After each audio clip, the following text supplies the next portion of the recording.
নিতে হবে। মাঝামাঝি করে রাস্তা আমাদের সামনে খোলা নাই।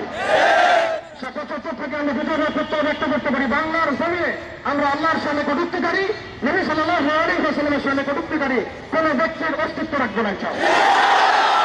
আমরা এই দায়ভার আমরা নিজের হাতে উঠাতে চাই না।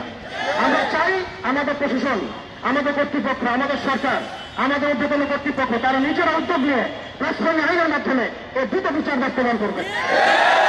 এরপরে যদি আপনারা এই গাদ্দারদের, এই শয়তানি রাসূলদের, আল্লাহ দ্রোহীদের পক্ষ অবলম্বন করেন, তাহলে আল্লাহি তারা যদি কাফির আশরাফ হতে পারে, আমরা মুসাইলামা, আমরা মুহাম্মদ বিন মাসলামা হতে পারবো ইনশাআল্লাহ। তারা যদি কাফির আশরাফ হতে পারে, আমরা মুহাম্মদ বিন মুসাইলামা হতে পারবো ইনশাআল্লাহ। তারা যদি ইবনে খাতাল হতে পারে, আমরা কাবার গেলাস ধরে ঝুলন্ত অবস্থায় তাকে হত্যা করতে পারবো ইনশাআল্লাহ। তারা যদি আবু রাফি হতে পারে, আমরা ইনশাআল্লাহ তাআলা আনাসিন, হ্যাঁ বলুন, হ্যাঁ সেটা হতে পারবো ইনশাআল্লাহ তাআলা। এক কথায় আমরা নিজের হাতে আইন উঠাতে চাই না। আমরা চাই আমাদের প্রশাসন, আমাদের কর্তৃপক্ষ, আমাদের সরকার যেন এই বিষয়ে ব্যবস্থা গ্রহণ করে। আমরা কালিমা লা ইলাহা ইল্লাল্লাহ মুহাম্মাদুর রাসূলুল্লাহ পড়েছি, এটা পড়ার মধ্যে দিয়ে আমরা মুসলিম হয়েছি, মুমিন হয়েছি। কিছু মানুষ এটা অস্বীকার করে কাফের হয়েছে, কিছু মানুষ ওর সাথে গাদ্দারি করে মুনাফিক হয়েছে, কিছু মানুষ ইসলাম কবুল করার পরেও এইরকম ইসলাম বিরোধী তৎপরতা এবং কর্মকাণ্ডের মধ্যে দিয়ে মুরতাদ হয়ে গেছে। আর সাথে রাসূল এমন পর্যায়ে মুরতাদ যাদের তওবার দরজা খোলা নাই, তওবা করে তবুও তাদেরকে কতল করতে হবে। মান সাব্বা নাবিয়্যান ফাহসুরুহু,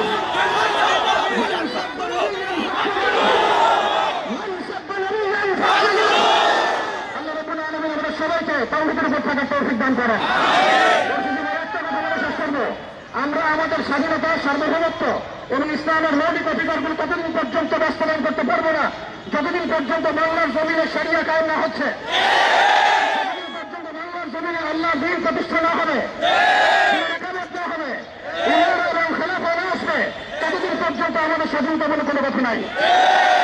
আমরা ডান তলা ধরে আলোচনা বন্ধ করবো, শিকড় নিয়ে কাজ করবো ইনশাআল্লাহ। আজকে স্বাতন্ত্র্যের ইস্যু যেমন আমাদেরকে ঐক্যবদ্ধ করেছে, এইভাবেই যেন আমরা ঐক্যবদ্ধ থাকতে পারি।